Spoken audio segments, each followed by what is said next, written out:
নড়াইলে প্রতিপক্ষের হামলায় বাবা ছেলেসহ নিহত 4। বাড়ি থেকে ডেকে নিয়ে কুপিয়ে হত্যা, আহত 9 জন হাসপাতালে। আধিপত্য বিস্তারের জেরে সংঘাত, এলাকায় থমথমে পরিস্থিতি। দোকানে এসে চাঁদা দাবির অভিযোগ, টাকা না দেয়ায় রাজধানীর কলাবাগানে ওয়ার্ড বিএনপি নেতাকে গুলি। মোহাম্মদপুরে বোরকা পরে বৈষম্য বিরোধী নেতাকে কুপিয়ে জখম। সংস্কারের পর কেমন অর্থনীতি বুঝে পেল বিএনপি সরকার, জনগণকে জানাতে অন্তর্বর্তী সরকারের শ্বেতপত্র করার তাগিদ। ক্রয় ও বাণিজ্য চুক্তি খতিয়ে দেখার পরামর্শ। আইনি ভিত্তি পেল ডোপ টেস্ট, মাদকাসক্ত চিহ্নিত হলেই মিলবে না চাকরি। সার্টিফিকেট নিয়ে অনিয়ম করলে কঠোর ব্যবস্থার হুঁশিয়ারি ডিএনসির। এবং মেক্সিকোয় নিরাপত্তা বাহিনীর অভিযানে মাদক সম্রাট এল মেঞ্চো সহ নিহত 7 চক্রের সদস্যদের সঙ্গে সেনাবাহিনীর ব্যাপক সংঘর্ষ, বিভিন্ন স্থানে অগ্নিসংযোগ।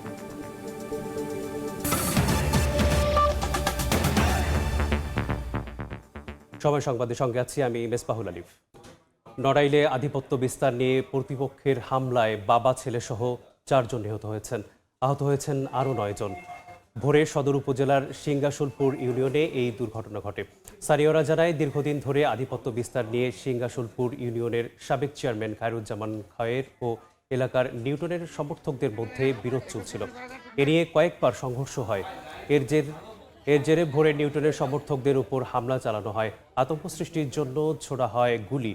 এর এক পর্যায়ে খলিল শেখ, তার ছেলে তাহাজ্জুদ শেখ ও তার চাচাতো ভাই ফেরদৌস শেখকে কুপিয়ে হত্যা করা হয়। হামলাকারীদের ধাওয়া করা হলে আহত হন বেশ কয়েকজন। তাদের হাসপাতালে নেওয়া হলে মারা যান একজন। খবর পেয়ে ঘটনাস্থলে যায় সেনাবাহিনী ও পুলিশ। নড়াইলে কেসে রাজধানী সবাই দিয়েছিল 8 জন লোক এক গাড়িতে। সেদিন ওই সানুরে শহীদুলরে আরো কয়েকজন ছিল, তাকে মারিছিল। খয়ের মোল্লা মাহবুব বললো, মানে বহুত লোক টিটো সাথে মারাও ছিল, এরা এসে গুলি করতেছে সব অস্ত্র। এ বিষয়ে বিস্তারিত জানাতে ঘটনাস্থলে আছেন রিপোর্টার সজীব রহমান, সরাসরি যুক্ত হব তার সাথে। নড়াইল সদরের সিংগাসুলপুর ইউনিয়নের বড়কুলা গ্রামে স্থানীয় আধিপত্য বিস্তারের জেরে দুই পক্ষের সংঘর্ষে কিন্তু এখন পর্যন্ত 4 জন নিহত হয়েছেন এবং এই ঘটনায় আমরা যতটুকু জানতে পেরেছি যে 10 জন আহত হয়েছেন। অর্থাৎ এখানে খয়ের চেয়ারম্যান, সিংগাসুলপুর ইউনিয়নের চেয়ারম্যান খয়ের মোল্লা সমর্থিত এবং নিউটন গ্রুপ সমর্থিত জলিল শেখ দের মধ্যে দীর্ঘদিন ধরে বিরোধ চলে আসছিল। এই সর্বশেষ ভোর রাতের দিকে খয়ের চেয়ারম্যান সমর্থিত লোকজনরা অতর্কিত হামলা চালায় খলিল শেখ পরিবারের উপরে এবং সেখানে ঘটনাস্থলে খলিল শেখ, তার ছেলে তাহাজ্জুদ শেখ এবং তার চাচাতো ভাই ফেরদৌস শেখ কিন্তু মারা যান এবং প্রতিরোধের মুখে চেয়ারম্যান সমর্থিত ওসিভর শেখ আহত হয় এবং আহত হওয়ার পরে নড়াইল সদর হাসপাতালে নেওয়ার পরে কিন্তু তাকেও চিকিৎসক মৃত ঘোষণা করেন। এই ঘটনায় এখন পর্যন্ত যে এলাকায় থমথমে অবস্থা বিরাজ করছে। এখানে কিন্তু ঘটনাস্থলে যে খলিল শেখ সমর্থিত যে 3টি মরদেহ এখানে কিন্তু ঘটনাস্থলে আছেন এবং আমাদেরকে পুলিশ যতটুকু জানিয়েছেন যে এটা কিন্তু স্থানীয় আধিপত্য বিস্তারের জেলায় মূলত একটি হত্যাকাণ্ডের ঘটনা ঘটেছে এবং এই ঘটনায় কিন্তু এর আগেও বেশ কয়েক দফায় তাদের মধ্যে সংঘর্ষের ঘটনা ঘটে এবং এর আগে একটি হত্যাকাণ্ড নিয়ে তাদের মধ্যে যে চলমান বিরোধ যে রয়েছে এবং এর প্রেক্ষিতে আজকের এই নৃশংস হত্যাকাণ্ড চালায় এবং যেটা পরবর্তীতে সংঘর্ষের রূপ নেয় এবং এখন পর্যন্ত আমরা দেখতে পেয়েছি এখানে কিন্তু আইন শৃঙ্খলা রক্ষাকারী বাহিনী যারা আছেন, সেনাবাহিনী, পুলিশ থেকে শুরু করে পুলিশের বিভিন্ন ইউনিট কিন্তু এখানে কাজ করছেন এবং আমাদেরকে জেলা পুলিশ সুপার যেটা জানিয়েছেন যে এখানে কিন্তু তারা যে এই ঘটনার সাথে যারা জড়িত তাদের ধরতে কিন্তু অভিযান অব্যাহত রেখেছেন এবং এলাকায় থমথমে অবস্থা বিরাজ করলেও এখানে কিন্তু আইন শৃঙ্খলা এখন পর্যন্ত যতটুকু দেখা গেছে যে এত বড় একটি ঘটনার পরেও কিন্তু এখানে মোটামুটি রকমের স্বাভাবিক অবস্থায় রয়েছে। পরবর্তীতে হত্যাকাণ্ডের পরবর্তীতে যে ধরনের অপ্রীতিকর ঘটনাগুলো পরিলক্ষিত হয়, অর্থাৎ নড়াইলের যে একটা কালচার রয়েছে যে এখানে ভাঙচুর সঙ্গে এখন পর্যন্ত কিন্তু এখানে আমরা দেখতে পাইনি। এখানে আমরা দেখতে পাচ্ছি যে এখানে বিপুল পরিমাণ সংখ্যক কিন্তু পুলিশ মোতায়েন রয়েছে, সেনাবাহিনী পাশাপাশি রয়েছে এবং বিভিন্ন ইউনিট কিন্তু কাজ করছে এবং আর আমরা যতটুকু জানতে পেরেছি যে 10 জন যে আহতের দুই পক্ষের যে 10 জন আহত হয়েছেন তারা কিন্তু নড়াইল সদর হাসপাতাল সহ ঢাকা, খুলনায় যাদেরকে পাঠানো হয়েছে। মূলত এটা একটি সামাজিক যে আধিপত্য যে অর্থাৎ খয়ের চেয়ারম্যান, যিনি সিংহাসলপুর ইউনিয়নের সাবেক চেয়ারম্যান ছিলেন, তার যে আধিপত্য জানান দেওয়ার ঘটনাকে কেন্দ্র করে মূলত এই স্থানে কিন্তু দুটা যে গ্রুপ রয়েছে তাদের মধ্যে কিন্তু এই বিরোধের চলমান যে বিরোধ, তাই এটা দীর্ঘদিনের, এটা অর্থাৎ বংশ পরম্পরায় যে বিরোধ চলে আসছে, অর্থাৎ স্থানীয় যে দল, সেই দল সামাজিক দ্বন্দ্বের কারণেই কিন্তু এই আজকের এত বড় একটি ঘটনা ঘটেছে। এই ঘটনায় মূলত এখন পর্যন্ত যে একই পরিবার, অর্থাৎ যে খলিল শেখ, যার বয়স 65 বছর, এবং তার ছেলে তাহাজুদ শেখ একই ঘরে কিন্তু ছিলেন, তাদেরকে কিন্তু ভিতর থেকে, অর্থাৎ তাদের যে পরিবারের অভিযোগ রয়েছে যে তার পরিবারে একই ঘরে অবস্থান করছিলেন, সেরি খাওয়ার পরে তাদেরকে কিন্তু এখানে অতর্কিত হামলা চালিয়ে এই চেয়ারম্যান সমর্থিত এবং যেই পরিবার, যে ভুক্তভোগী যে পরিবার, তারা অভিযোগ করছেন যে এখানে যিনি খয়ের চেয়ারম্যান নিজেই যে আগ্নেয়াস্ত্র সহ এসেছিলেন এবং ফাঁকা গুলিও ছুড়েছেন। এখানে আমরা কিন্তু যে দেখতে পাচ্ছি যে আইন শৃঙ্খলা পরিস্থিতি মোটামুটি স্বাভাবিক রয়েছে এবং এখন সর্বশেষ পরিস্থিতি অনুযায়ী এখানে কিন্তু এখন স্বাভাবিক অবস্থা বিরাজ করছে। এই ছিল নড়াইলের যে 4টি হত্যাকাণ্ডের ঘটনা থেকে সর্বশেষ। হত্যাকাণ্ডের বিস্তারিত জানতে যুক্ত ছিলাম নড়াইলে। চাঁদা দিতে রাজি না হওয়ায় রাজধানীর কলাবাগান থানার 16 নম্বর ওয়ার্ড বিএনপি নেতা শফিকুল ইসলামকে গুলি করেছে দুর্বৃত্তরা। দ্রুত তাকে ঢাকা মেডিকেল কলেজ হাসপাতালে ভর্তি করেন নেতাকর্মীরা। জড়িতদের আটকে তৎপর রয়েছে পুলিশ। রোববার রাত 9টার দিকে রাজধানীর কলাবাগান থানা সংলগ্ন হাইটেক ফার্নিচারের শোরুমের সামনে নিজ দোকানে বসেছিলেন 16 নং ওয়ার্ড বিএনপির সহ সাধারণ সম্পাদক শফিকুল ইসলাম। এ সময় 10 থেকে 15 জন এসে তার দোকানে চাঁদা দাবি করে বলে জানান শফিকুল ইসলাম। তিনি চাঁদা দিতে রাজি না হলে বাকবিতণ্ডার এক পর্যায়ে তাকে গুলি করেন একজন। দ্রুত ঘটনাস্থল থেকে পালিয়ে যায় তারা। 15টার থেকে ঠিক 9:15টার মধ্যে হবে। আমি আমার দোকানের সামনে বসা, কর্মচারীরা দোকানদারি করতেছে। এর মধ্যে 10-12 জন এসে বললো, কিরে তোরা টাকা দিস না কেন? আমি বললাম যে ভাই কিসের টাকা ভাই? কই থেকে তুই গুন্ডা গেছিস, গুলি করে দিস। আচ্ছা, পায়ে করছিল, আমি হাতটা দিছি, আমার হাতে লাগছে। এই জায়গায় লাগে এখান দিয়ে বাইরে গেছে ফাইরা। 16 নং ওয়ার্ড বিএনপির নেতারা জানান ঘটনার পরেই তাকে গ্রিন রোডের কমফোর্ট হাসপাতাল এবং পরে ঢাকা মেডিকেল কলেজ হাসপাতালে নিয়ে যান তারা। চাঁদাবাজদের দ্রুত চিহ্নিত করে ব্যবস্থা নেয়ার দাবি তাদের। থানা কম্পাউন্ডের মধ্যে এই ধরনের ঘটনা ঘটে, আর্মি ক্যাম্প এখানে আছে, আমরা মানে সাধারণ মানুষ যারা আছেন তারা তো নিরাপত্তাহীনতায় ভুগছে। কেউ মানে নিজের নিয়ন্ত্রণটা করার জন্য হয়তো বা প্রভাব খাটানোর জন্য এগুলো করতে পারে। এর আগেও শুনছি যে চাঁদা নিয়ে এইরকম ঘটনা ঘটতেছে, চাঁদা চাইতেছে। আমরা চাঁদা তো বিপক্ষে, আমরা এটার পক্ষে না। পূর্বের এই টাইপের রেশ নিয়ে ঘটনা ঘটতে পারে। খবর পেয়ে ঘটনাস্থল পরিদর্শন করে জড়িতদের বিরুদ্ধে ব্যবস্থা নেওয়ার কথা জানিয়েছে পুলিশ। এই বিষয়ে এখনো পর্যন্ত কোনো অভিযোগ পাই নাই আমরা।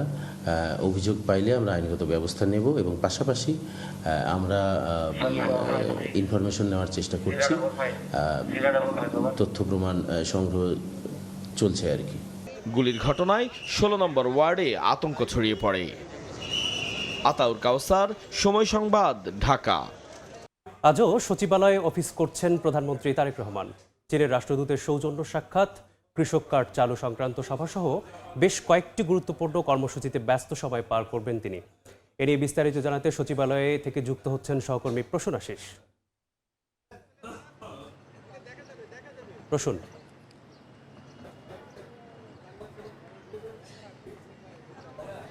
দেখুন, অন্য দিনের মতো আজও সচিবালয়ে অফিস করছেন প্রধানমন্ত্রী তারেক রহমান। আমরা যতটা জেনেছি যে সকালেই ক্যান্টনমেন্টে একটি নির্ধারিত কর্মসূচি শেষ করে সকাল ঠিক 9:38 দিকে সচিবালয়ে প্রবেশ করেছেন তিনি। আমরা যেটা জানতে পেরেছি যে আজও তিনি ব্যস্ত সময় পার করবেন সচিবালয়ে। অর্থাৎ এখন যে জিনিসটা জেনেছি যে জনপ্রশাসন মন্ত্রীর সঙ্গে এবং জনপ্রশাসন সচিব, তাছাড়া জনপ্রশাসন বিষয়ক যে উপদেষ্টা রয়েছেন তাদের সাথে একটি বৈঠক আছে। ঠিক এর পরপরেই চীনের যে ঢাকাস্থ রাষ্ট্রদূত রয়েছেন তার সঙ্গে একটি সৌজন্য সাক্ষাতে মিলিত হবেন এবং সেই বৈঠকের পরপরই একটি বড় সভা রয়েছে, যেটি হলো কৃষক কার্ড আবার চালু করার বিষয়ে একটি সভা রয়েছে। সেই সভায় তিনি যোগ দেবেন। সেখানে অনেক মন্ত্রীরা যোগ দেবেন এবং সংশ্লিষ্ট যারা কর্মকর্তা রয়েছেন কৃষি, খাদ্য সহ বিভিন্ন মন্ত্রণালয়ের, তারাও সেই সভাটিতে যোগ দেবেন। তো এভাবে অন্যান্য দিনের মতো আজও মূলত প্রধানমন্ত্রী তারেক রহমান তিনি ব্যস্ত সময় পার করবেন বলে আমরা জানতে পেরেছি এবং এরই মধ্যে বেশ কয়েকজন মন্ত্রী কিন্তু প্রবেশ করেছেন, সেটাও আমরা দেখেছি এবং সংশ্লিষ্ট কর্মকর্তা যারা তারা এরই মধ্যে প্রবেশ করেছেন এই মন্ত্রিপরিষদ বিভাগে, সেটিও আমরা দেখেছি। তো এই ছিল মূলত সচিবালয়ে আজকে প্রধানমন্ত্রী তারেক রহমানের যে নির্ধারিত কর্মসূচিগুলো, সেগুলো যখন এই কর্মসূচিগুলোর বিভিন্ন তথ্য আমরা পাবো, বিশেষ করে প্রতিদিন যেটা হয়, অর্থাৎ এই কর্মসূচিতে যারা অংশগ্রহণ করেন মন্ত্রী প্রতিমন্ত্রীরা, তারা বেরিয়ে এসে কি আলাপ হলো, কি আলোচনা হলো, কি সিদ্ধান্ত হলো, সেগুলো আমাদের জানানোর চেষ্টা করেন এবং আমরাও সেটা জানার চেষ্টা করি। মূলত তারপরেই হয়তো সেটি জানিয়ে দেই যে এই সিদ্ধান্তটি আজকে হলো। মূলত এই ছিল সবশেষ তথ্য সচিবালয় থেকে। যখনই সেই তথ্যগুলো জানবো আবার আমরা জানিয়ে দিতে পারবো। সহকর্মী প্রসূন আশিস যুক্ত ছিলেন সচিবালয় থেকে। এবার অন্য প্রসঙ্গ, বাংলাদেশের সঙ্গে ঐতিহাসিক ও জনগণ কেন্দ্রিক সম্পর্ক এগিয়ে নিতে চায় ভারত। ভিসা স্বাভাবিক করা নিয়েও আলোচনা হয়েছে। এদিকে সবার আগে বাংলাদেশ নীতিতে সমর্থন জানিয়ে চীন বলছে দুই দেশের সম্পর্কে তৃতীয় পক্ষের হস্তক্ষেপ মানা হবে না। নতুন পররাষ্ট্রমন্ত্রী ও প্রতিমন্ত্রীর সঙ্গে সৌজন্য সাক্ষাৎ করে প্রধানমন্ত্রী তারেক রহমানকে নিজ নিজ দেশ সফরের আমন্ত্রণ জানিয়েছে ভারত, চীন, পাকিস্তান ও সৌদি আরবের কূটনীতিকরা। Shatila শারমিনের report. নতুন পররাষ্ট্রমন্ত্রী ডক্টর খলিলুর রহমান ও প্রতিমন্ত্রী শামা ওবায়দ ইসলামের সঙ্গে সৌজন্য সাক্ষাৎ করেছেন ঢাকায় নিযুক্ত চীন, ভারত, পাকিস্তান, সৌদি আরবের হাই কমিশনার এবং রাষ্ট্রদূতরা। নতুন সরকারের সঙ্গে সহযোগিতা জোরদারে আশা প্রকাশ করেছে দেশগুলো। রোববার দুপুরে পররাষ্ট্র মন্ত্রণালয়ে আসেন চীনের রাষ্ট্রদূত ইয়া ওয়েন। বৈঠক করেন পররাষ্ট্রমন্ত্রী ও প্রতিমন্ত্রীর সঙ্গে। পরে গণমাধ্যমে জানান, নতুন প্রধানমন্ত্রী তারেক রহমানকে শিগগির চীন সফরের আমন্ত্রণ জানিয়েছে বেইজিং সরকার। এদিকে তিস্তা প্রকল্প নিয়ে আশাবাদ ব্যক্ত করে ইয়া ওয়েন বলেন, নতুন সরকারের সবার আগে বাংলাদেশ নীতিতে ঢাকার পাশে থাকবে তার দেশ। We want to have a new height of cooperation. I believe for our future, we understand that's new policy envisioned by Prime Minister Ms. Tariq Rahman. That is to have a more self-reliant, safe, humane and democratic Bangladesh. Any attempt to undermine our cooperation with Bangladesh or any South Asian countries will doom to failure. একই দিন বিকেলে মন্ত্রণালয়ে আসেন ভারতের high commissioner প্রণয় ভার্মা। বাংলাদেশের সঙ্গে ঐতিহাসিক বন্ধুত্ব এগিয়ে নিতে দিল্লির আকাঙ্ক্ষার কথা সরকারকে জানান তিনি। We expressed our desire to build on our historic ties with Bangladesh and strengthen our multifaceted bilateral relations, to strengthen our people-centric cooperation in all domains. So I think, of course, people-to-people exchanges is a very important part of our bilateral relations, and we really hope to take forward things working together in a positive, constructive and forward-looking manner.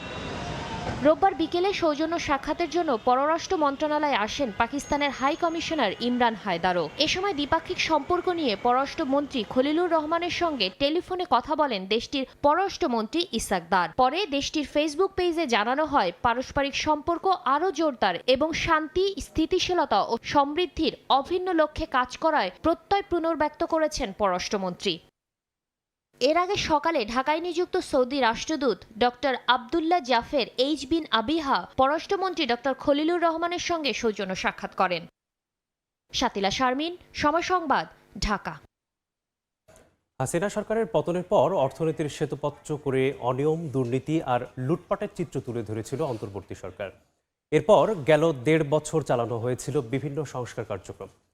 Yunus সরকারের কাছ থেকে BNP সরকার কেমন অর্থনীতি বুঝে নিল তাও দেশের মানুষকে জানানোর জন্য শ্বেতপত্র করার তাগিদ দিচ্ছেন অর্থনীতিবিদ ও ব্যবসায়ীরা। সাইফুল ইসলামের রিপোর্ট। 24-এর 5 আগস্ট হাসিনা সরকার পতনের পর ওই মাসের শেষ দিকে দেশের অর্থনীতির সার্বিক অবস্থা সম্পর্কে ধারণা পেতে গঠন করা হয় অর্থনীতির শ্বেতপত্র প্রণয়ন কমিটি। ডক্টর দেবপ্রিয় এর নেতৃত্বে 12 সদস্যের ওই কমিটি 3 মাস কাজ করে ডিসেম্বরের প্রথম দিন প্রধান উপদেষ্টার হাতে জমা দেন শ্বেতপত্র। উঠে আসে 1.5 দশকে ঘুণে ধরা অর্থনীতির ভঙ্গুর দশা।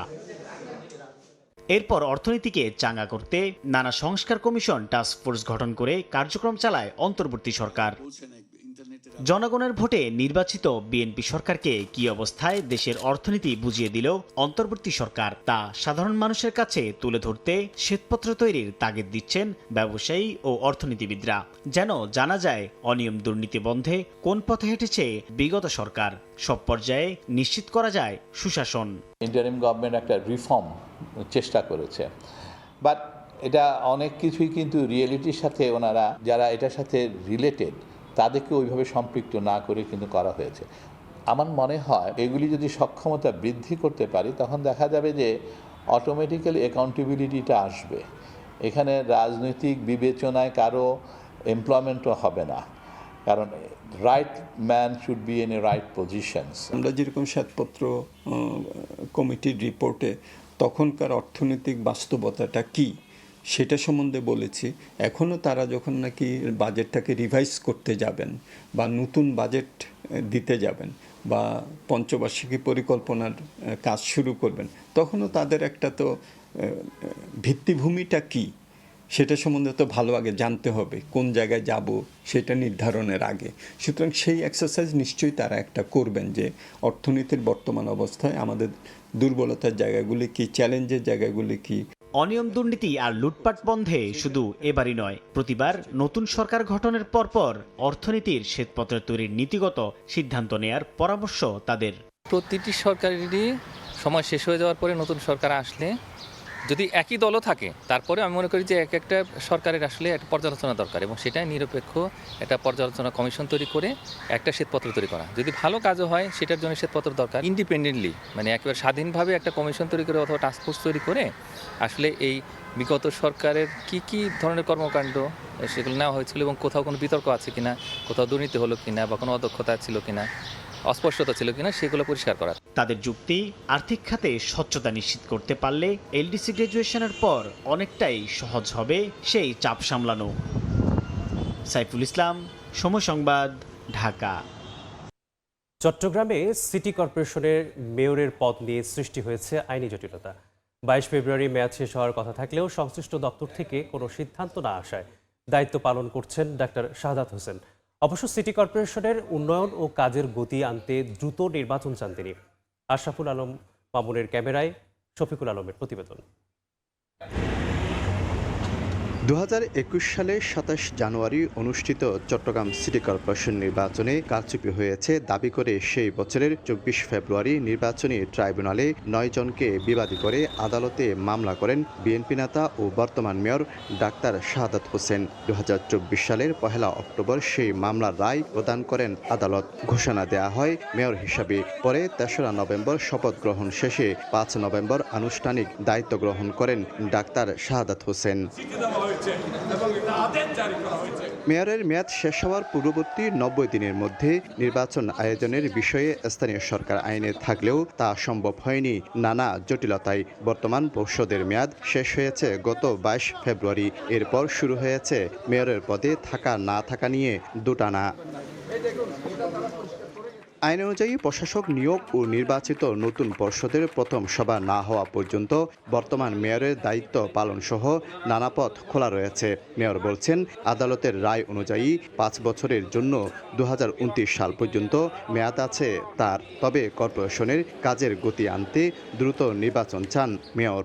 একটি ক্রেডিবল ইলেকশন, এই ইলেকশনটার মাধ্যমে জনপ্রতিনিধিরা সেখানে তারা ভোটের মাধ্যমে নির্বাচিত হবে। প্রশাসক এখানে বসাক সেটা আমরা চাই না।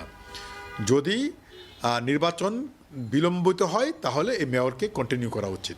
এদিকে ঢাকা উত্তর ও দক্ষিণ এবং চট্টগ্রাম সিটি কর্পোরেশন নির্বাচনের প্রস্তুতি নিতে নির্বাচন কমিশনে আলাদা 2টি চিঠি দিয়েছে স্থানীয় সরকার বিভাগ।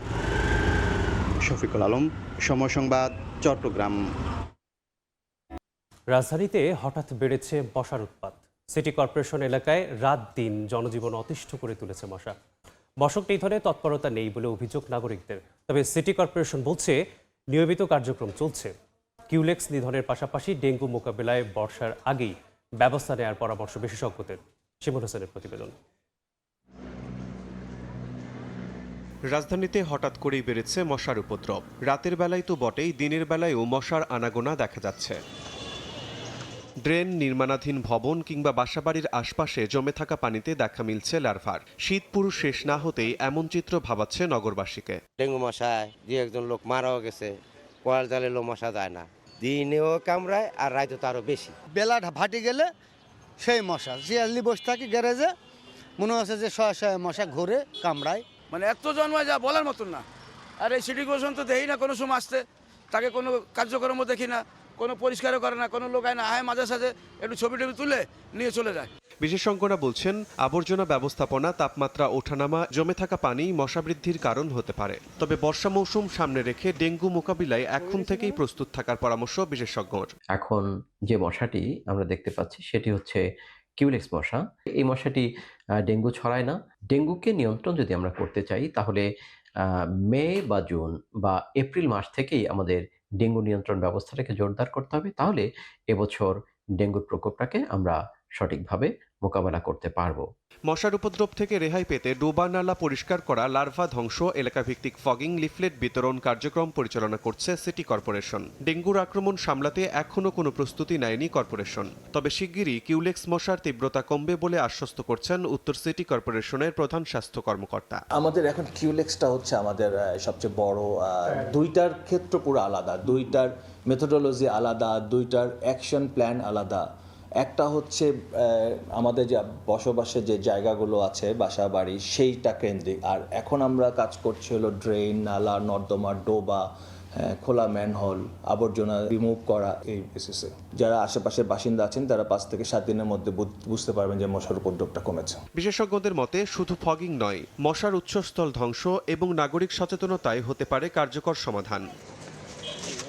শিমুল হোসেন, সময় সংবাদ, ঢাকা।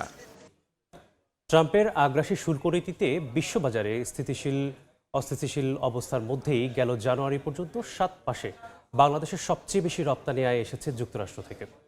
বছর ব্যবধানে দেশটির বাজারে এই আয় বেড়েছে 1.5%-এরও বেশি। যদিও রপ্তানি আয়ে দ্বিতীয় অবস্থানে থাকা জার্মানির বাজারে কমেছে 10%-এরও বেশি। গত বছরের এপ্রিলে বিশ্বের বিভিন্ন দেশের পণ্যে বাড়তি শুল্ক আরোপের ঘোষণা দেন মার্কিন প্রেসিডেন্ট ডোনাল্ড ট্রাম্প। শুল্ক নিয়ে শঙ্কায় থাকার পরও 2025-26 অর্থ বছরের প্রথম 7 মাসে যুক্তরাষ্ট্রের বাজারে বেড়েছে বাংলাদেশের রপ্তানি আয়। 2025-26 অর্থ বছরে জুলাই থেকে জানুয়ারি পর্যন্ত যুক্তরাষ্ট্রের বাজারে রপ্তানি আয় হয়েছে $521.63 $। 2024-25 অর্থ বছরের একই সময়ে যার পরিমাণ ছিল $513.23 অর্থাৎ গত অর্থ বছরের তুলনায় যুক্তরাষ্ট্রের বাজারে বাংলাদেশি পণ্যের রপ্তানি আয় 1.5%-এর বেশি বেড়েছে।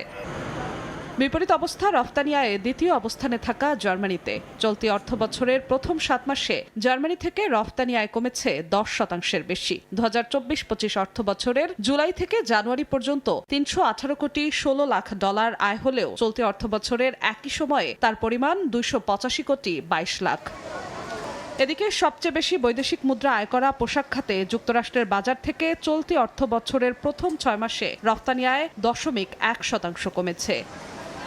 জিনাতারা যশোয়া, সময় সংবাদ। জাটকা সংরক্ষণ ও উৎপাদন বাড়াতে মার্চ ও এপ্রিলে মেঘনা, তেঁতুলিয়া সহ ইলিশের 6টি অভয়াশ্রমে সব ধরনের মাছ ধরা নিষেধ। কর্মহীন এই 2 মাসে জীবিকা ও ঋণ নিয়ে দুশ্চিন্তায় পটুয়াখালীর জেলেরা। এ কারণে যথাসময়ে সরকারি সহায়তা নিশ্চিতের দাবি তাদের। এদিকে নিষেধাজ্ঞা সফল করতে সব ধরনের প্রস্তুতি নেওয়া হয়েছে বলে জানায় মৎস্য বিভাগ। মোহাম্মদ মনির হোসেন বাদলের পাঠানো তথ্য ও সুজন দামের ছবি নিয়ে রিপোর্ট। 1 মার্চ থেকে 30 এপ্রিল এ 2 মাস দেশের 6টি অভয়াশ্রমে সব ধরনের মাছ ধরা নিষেধ। জাটকা সংরক্ষণ ও উৎপাদন বাড়াতে প্রতি বছর এ নিষেধাজ্ঞা দেয়া হয়। এ সময় মাছ শিকার, সংরক্ষণ, পরিবহন ও বিপণনও নিষিদ্ধ। নিষেধাজ্ঞা শুরু হতে 1 সপ্তাহ সময় নেই। এরপর আর নদীতে জাল ফেলতে পারবে না জেলেরা। এরই মধ্যে পটুয়াখালীর অনেক ঘাটে ট্রলার ভিড়তে শুরু করেছে। কর্মহীন এ 2 মাস জীবিকা ও ঋণ নিয়ে দুশ্চিন্তায় জেলেরা। এ কারণে যথাসময়ে সরকারি সহায়তা নিশ্চিতের দাবি তাদের। পাশাপাশি এ সময়ে এনজিওর কিস্তি বন্ধ রাখার দাবিও তাদের।